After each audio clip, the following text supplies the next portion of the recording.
Բարև ձեզ, այսօր մեր տաղավարում է ՀԱԿ միավորման վարչության անդամ Արեգ Սավգուլյանը։ Պարոն Սավգուլյան, բարև ձեզ, շնորհակալ եմ մեր լավերը ընդունելու համար։ Բարև ձեզ Ռուզաննա ջան, ես եմ շնորհակալ հերթական անգամ հյուրընկալելու ձեր տաղավարում։ Հիմա խոսենք Սահմանադրական դատարանի այս process-ների հետ կապված եւ դրան զուգահեռ իշխանությունը պաշտոններ է բաժանում, ազգային ժողովի ղեկավարություն է ընտրում, այսինքն իշխանությունը արդեն իսկ որոշել է, որ կանխակալ ինչ է որոշելու, ինչ վճիռ է կայացնելու Սահմանադրական դատարանը։ Այդ դեպքում իմիջիալոց ընդդիմադիրներն էլ այնպես չի որ հակված են այլ կարծիքին։ Այդ դեպքում ինչու են ընդդիմադիրները դիմել Սահմանադրական դատարան։ Ռուզաննա ջան, ես կարծում եմ առաջ հերթին ընդդիմադիրները ուզեին թե չուզեին պետք է դիմեին, որովհետև կա ընթացակարգեր, որոնք պետք է պահպանեն։ Ձևական։ Խոսքը ձևական եւ ոչ ձևականի մասին չի, մենք դրան կանդրադառնանք, այլ դիմել են կենտրոնական ընտրական հանձնաժողով, հա, դիցուկ այդ ուսակցությունները, բողոք դիմումներ են ներկայացրել, օրինակ մասնավորապես Բարգավաճ Հայաստանի այդ 4%-ի հաղթարման հետ կապված, որտեղ խորհրդանշական ընդհանրապես ձայներ էին պետք, մոտավորապես սկզբնական շրջանում 50 էր հաշվում եւ այդ 3 տեղամասերի հետ կապված, որ վերակրվեարկություն չնշանակվեց։ Բնականաբար դրան հաջորդում է մյուս պրոցեդուրան գնում է Սահմանադրական դատարան։ Եվ Սահմանադրական դատարանը պետք է տա իր պատասխանը։ Այսինքն այստեղ ոչ թե ձևականի խնդիր է, այլ ընդունեք Սահմանադրական դատարանը կարող է որոշում կայացնել, որ պետք է երկրորդ փուլ լինի ընտրությունների։ Իհարկե, դուք կարող եք ասել, որ այսօր կարող եք համարել, որ Սահմանադրական դատարանը Նիկոլ Փաշինյանի կարծիքին հակառակ դիրքորոշում կհայտնի։ Գիտեք ինչ, մի հատ թեզեր էր շրջանառվում, սկզբից շատ հանգիստ, բայց հետո նաև ընդդիմության դաշտում ավելի շատ, որ արդյոք իշխանությունները գոհ են ընտրությունների այս պատկերից։ Այսինքն այն սահմանադրական մեծամասնությունը, որը ակնկալվում էր, որ իշխանությունը պետք է ստանար, իսկ մարզերի վրա քաղաքացիական պայմանագիր կուսակցությունը իր այսպես ասած ենթակառույցների ասեմ, ենթակաների ասեմ, վարչական ռեսուրսի վրա ասեմ, դրել էր 70% քվոտա, որ պետք է ապահովել, իսկ քաղաքում 60։ Միջինացված պլյուս մինուս այն ընտրազանգվածը, որ իրանք պետք է նաև ապահովեին այդ ընթացքում, եւ դա էլ էր շատ կասկածելի, որ միանգամից 720 մոտ 730 հազար ձայն քաղաքացիական պայմանագիրը տարավ, մի խոսքով հիմնական իրենց մարտավարությունը դա էր ապահովել գալիք խորհրդարանում սահմանադրական մեծամասնություն, որովհետև դա բխում է նաև արտաքին քաղաքական օրակարգից, գիտենք, հայտնի փաստերը Ադրբեջանի հետ կա պայմանավորվածություն, որ Հայաստանում պետք է սահմանադրությունը բարեփոխվի, որից հետո պետք է լինի այդ չարչարված խաղաղության պայմանագիրը։ Հետևաբար իրենք չստացան այդ սահմանադրական մեծամասնություն, եւ այստեղ այն թեզն է շրջանառում, որ կարող է նաև իշխանությունը հուշի Սահմանադրական դատարանին, անկախ այս ընթացքը որ տեսնում եք, ընթացքը տանում է դեպի նրա, որ ինքը մերժելու է, բայց կարող է եւ կարող է հուշի, որ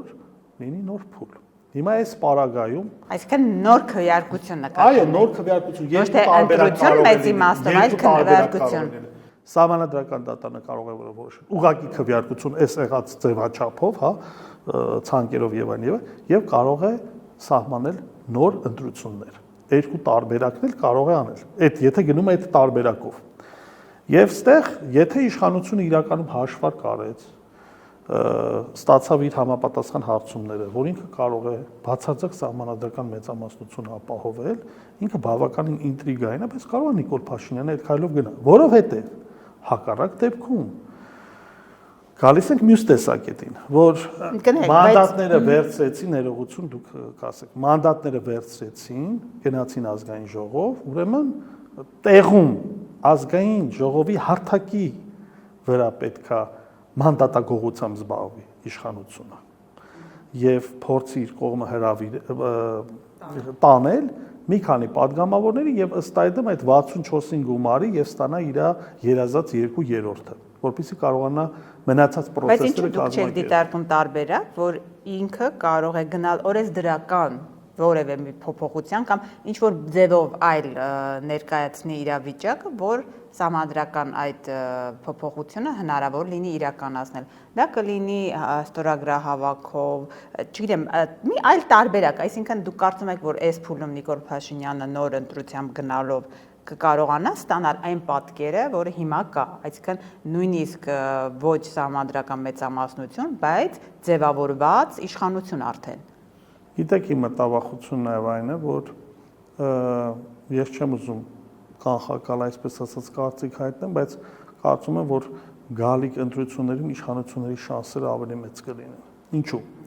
Որովհետև թիրախային առումով ինքը ամբողջ դաշտը պատկերացնում արդեն։ Ինքը գիտի իր որ ուժերն են, որ կառույցներն են, որ հատվածում սայթակել։ Հիմա դուք նույնը կարող եք ասել ընդդիմության պարագայում, բայց ոչ ինչու, որովհետև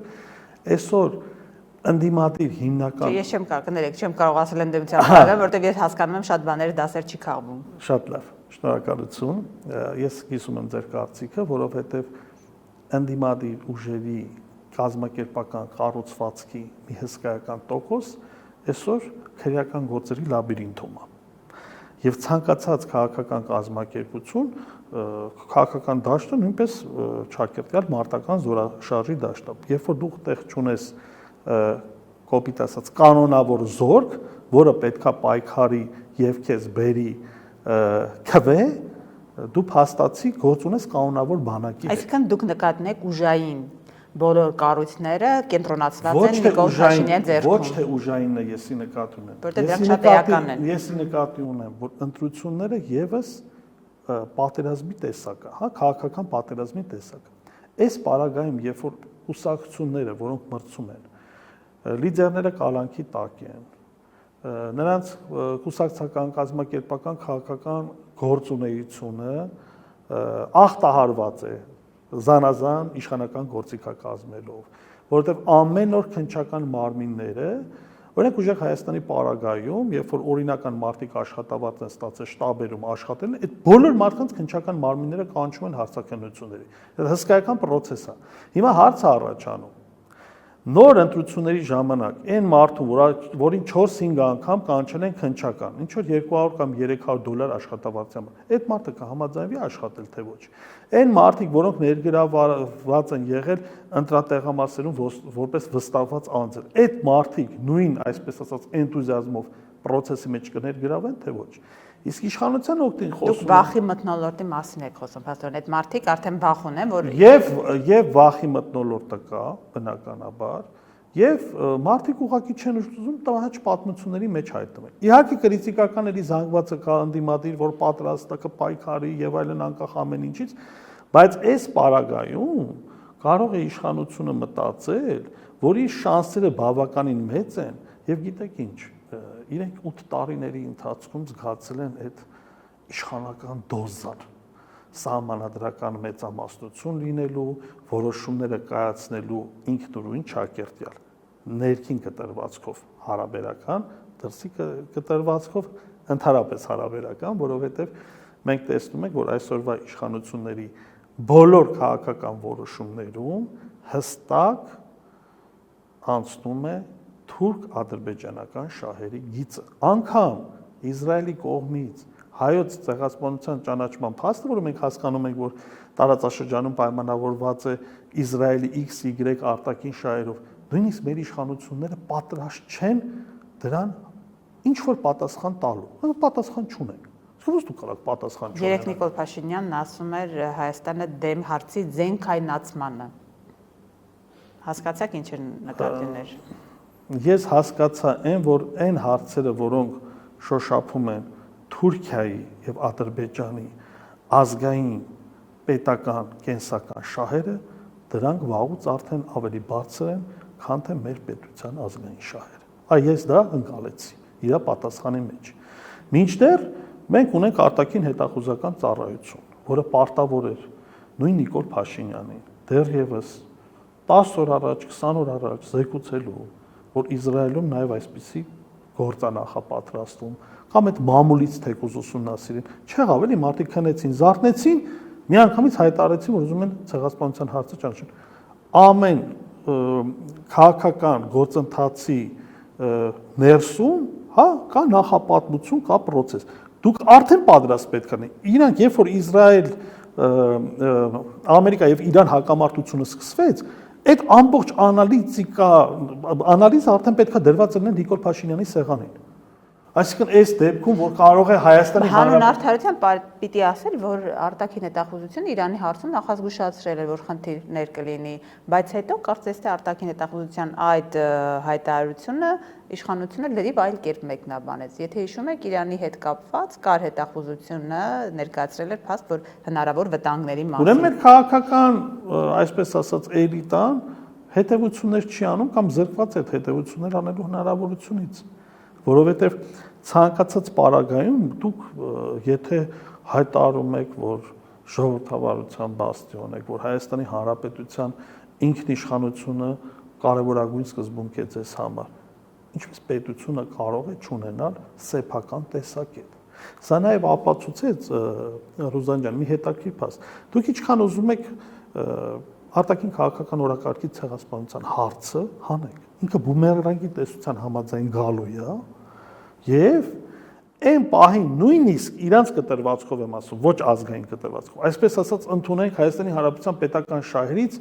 հիմա ոչ այնքան բարենպաստ իրավիճակ էր, որ ինքը պետք է արձագանքեր Իսրայելի կողմից ցեղասպանության ճանաչմամբ։ Դուք պետք է պատրաստ լինեք դրան։ Եվ այս պարագայում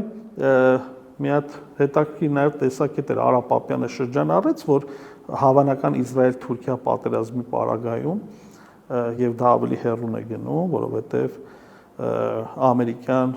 քաղաքագիտական շրջանակները դեռևս տասնամյակներ առաջ վերլուծություններ ունեն մի մեծ Իսրայելի հետ կապված, որը ենթադրում է Իրանի, Իրաքի, Սիրիայի եւ Թուրքիայի մասնատում, քրդաբնակ շրջանների միավորում, բուֆերային քրդական պետության ստեղծում, դա այսպես ասած մեծ մահակի տեսությունն է, որի ուղեղային կենտրոնը պետք է լինի Իսրայելը։ Այսինքն տարածաշրջանում այդ ծրագիրը կա։ Եվ եթե պատկերավոր ասենք, Իսրայելը մերձավոր արևելքում փորձում է կառուցել Սողոմոնի տաճարը։ Թուրքիան կառուցում է մեծ Թուրանը։ Հիմա այս երկու դիվանագիտության ճարտարապետությունների բախման արանքում հայտնվել է Հայաստանի Հանրապետությունը։ Դրա համար է Նիկոլ Փաշինյանն ասում, զենք են դարձրել այդ հարցը։ Եվ դրա զենքայնացման մասին է խոսքը։ Փորձեցինք նրա սևեռուն միտքը բացահայտել, բայց նաև խնդիրը է սա։ Եթե դուք չունեք դիմագիծ, եթե դու չունես ազգային պետական տեսլական, հա, երբ որ մի պետությունը որոշում կայացնում է, ինչ որ հաշվարկ կա, չէ՞, օրինակ այս պետության վրա սա այս ազդեցությունը կունենա։ Բայց այսօր Հայաստանի Հանրապետության արտաքին քաղաքականությունը անդեմ է։ Դու եթե այդ նման որոշումներ կայացնում ես, դու կանգնում ես ու ասում ես փաստացի էլի մենք ոնց որ ասելու ոչինչ չունենք։ Արդյունքում դա է ստացվում։ Հա, չենք ուզում արձագանքել։ Մեզ անհարմար իրավիճակի մեջ է։ Տեսնում եք արդեն նորմալ է ամեն ինչ, ընտրությունները եղավ, հեսա խաղաղության պայմանագիրներ կլինի եւ այլն այդ բանը Չիբուրաշկին ռեչի տարբերակով ստրոյլի նականեստը պաստրուլի, այս էլ նաև ինչ որ սոցիալիզմի հավերժական կառուցման տիրույթում է, տեղապտույտում է հայտնվել այս խաղաղության պայմանագրի հարցը, որը անընդհատ չարչրկում է եւ իշխանությունները մեր ողջ պետության արտաքին քաղաքական տեսլականը սայլի տեսքով կցել են այդ այսպես ասած խաղաղության պայմանագրից ու ամբողջ process-ը բոլոր քայլերը բխեցնում են այդ խաղաղության պայմանագրից, որը իրականում չկա։ Այսինքն, եթե քաղաքականությունը դուք կառուցում եք ելնելով մի քաղաքական հարտակից կամ արտաքին քաղաք, որը գոյություն չունի, արդեն դա խնդրահարույց է։ Եվ ավելին գոյություն ունի նախապայմաններով այն դիտանկյունից, որ սահմանադրություն փոխեք, հարմարացրեք մեր վաղվա պայմանագրին։ Որտեղ եք լսել, որ մայր օրենքը փոփոխվի հանուն մի այլ պայմանագրի։ Կարող եք լսել։ Դա լինում է կապիտուլյացիաների պայմանագրերը, կապիտուլյացիաների պարագայում, հետ կապիտուլյացիոն ժամանակաշրջան։ Ինչքան էլ իշխանությունը փորձի ասի, որ ինքը կապիտուլյացիայի չի ենթարկվել, բանակի կրճատումը, падգամավորներից մեկը հայտարարեց, որ 14000-ի եք հասցրել բանակը եղել է մինչև կարծեմ 2015 թիվը հաշվում է մինչև 70000 իր ամբողջ բանով էլի լավ 50000 բայց ոչ 14000 Փոխարենը եթե խաղաղություն է, եթե փոխհարաբերությունները կառուցվում են, բանակի մեծաթիվ լինելը ում է պետք։ Ուզում եմ հիշեցնեմ, չկա խաղաղություն, խաղաղության արկայությունը գոնե պիտի լինի պայմանագրային տեսքով։ Սա կապիտուլյացիոն process է, երբ որ եկեք հակառակ կողմից գանք, ընդունեք կա խաղաղության պայմանագիր, հա, օրինակ երկրորդ համաշխարհային պատերազմից հետո մի քիչ շատ գլոբալ համեմատություն եմ անում, Գերմանիան ապառազմականացվեց, նույն էլ առաջի աշխարհամարտի հետ կապված եւ այլն, եւ պայմանագրով կետեր կար, որ կատարվում էր։ Չէին ասում Գերմանիա գնա սահմանադրությունը փոխի էսը եւ այլն։ Մի անգամից պայմանները դրեցին, ասացին, այս պայմանների շրջանակներում վրա։ Հիմա մենք այն պայմանները, որոնք դրվում են, մենք իմանում ենք դա Էրդողանի եւ Ալիևի բանի, Իլհամ Ալիևի շուրթերից։ Մենք այս մարդկանցից չենք իմանում։ Ընդդիմությունը շատ է խոսում այս ընթացքում ազգային անվտանգության վտանգներից է խոսում, պետականությանը սպառնացող վտանգներից ու դրան զուգահեռ կրկին իշխանությունը մնում է,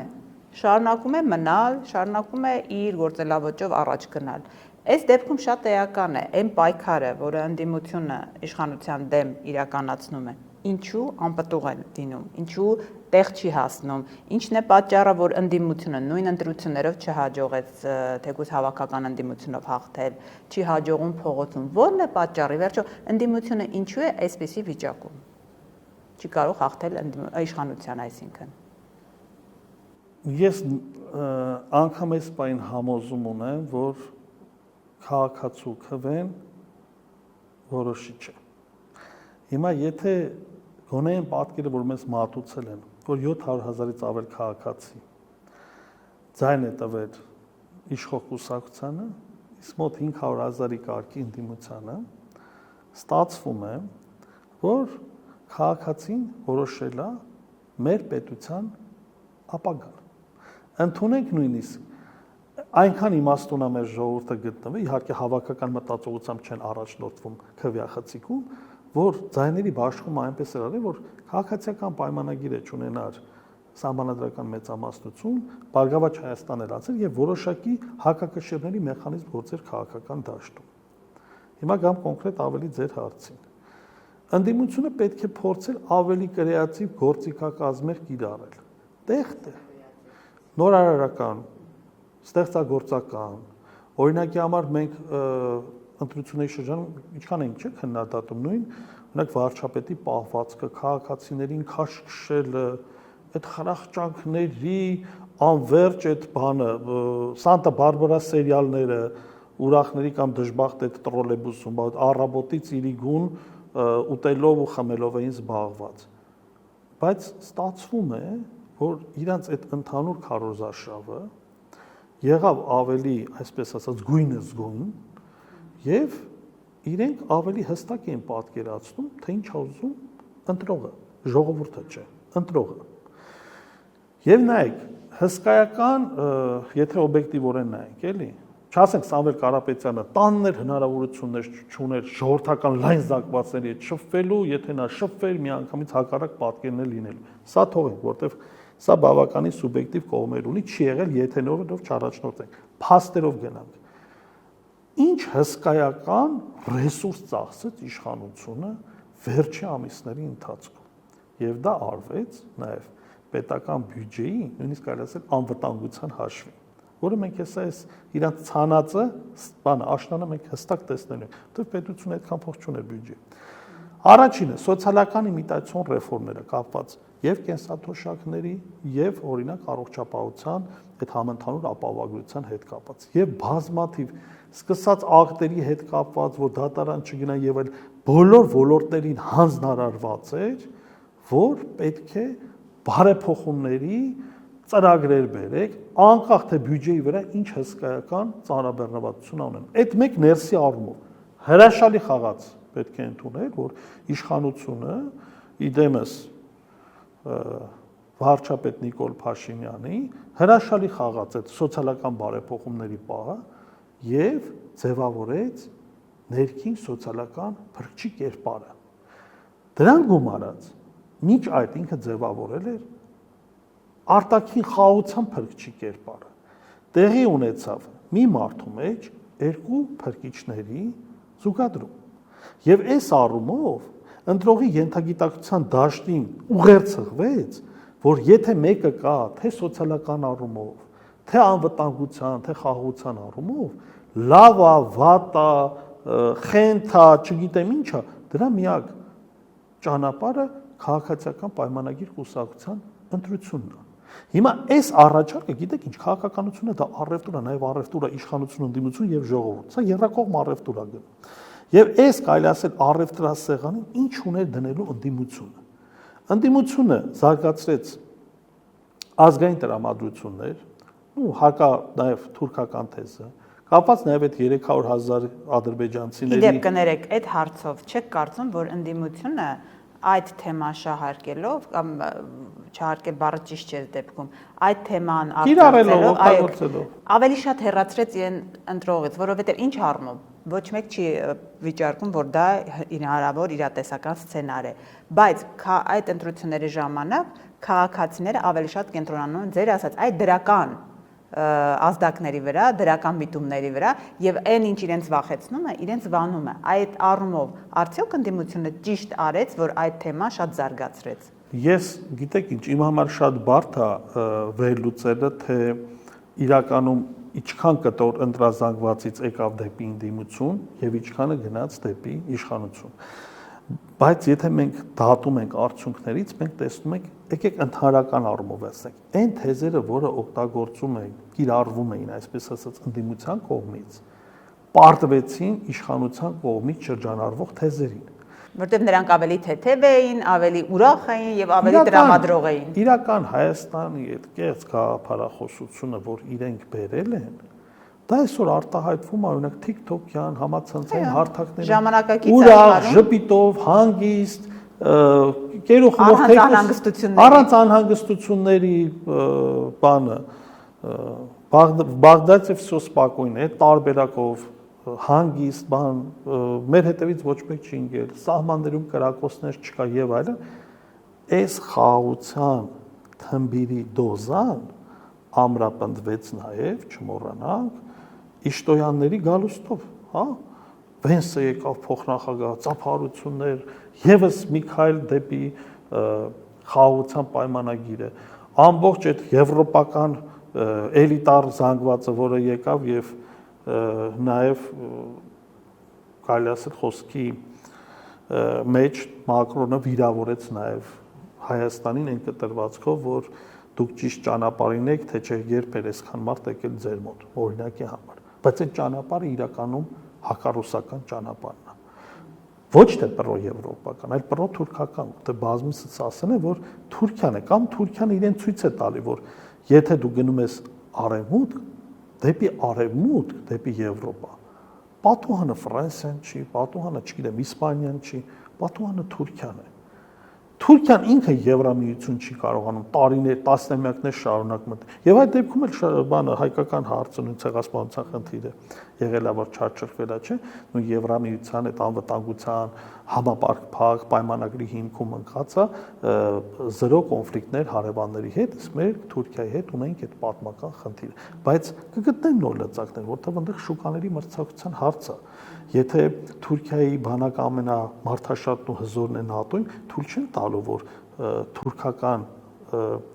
եվրոպական աշխատաշուկային թուրքերը լինեն էլի առաջատար, չնայած օրինակ Գերմանիայում, Ֆրանսիայում իրանք բավականին լավ դիրքերի վրա են։ Վերադառնալով ընդդիմությանը, ինչ եք կարծում այս փուլում, ինչ պետք է անի ընդդիմությունը, մանդատները վերցնի գնա խորհրդարանում սկսի աշխատել, փողոց գեներացնել, թե ամեն դեպքում այս ամեն ինչը էլի արդյունք չի տա։ Ինչ նոր բան պիտի անի։ Տեսեք, դուք արձանագրեցիք, որ ընտրական process-ում, քարոզչական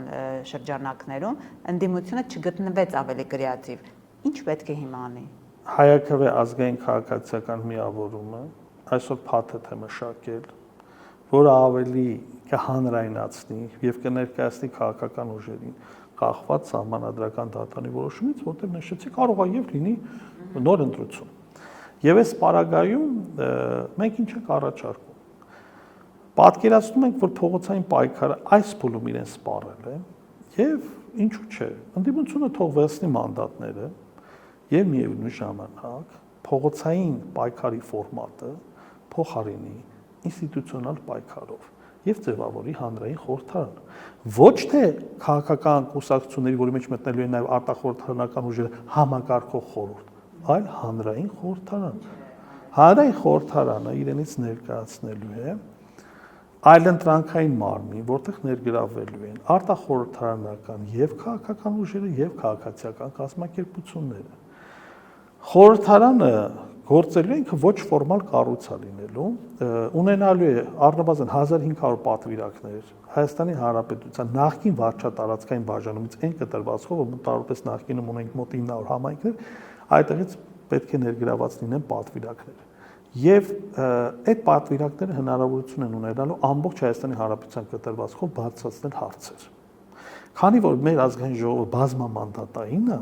եւ մեծամասնականը դուրս է եկել եւ ում հարցումից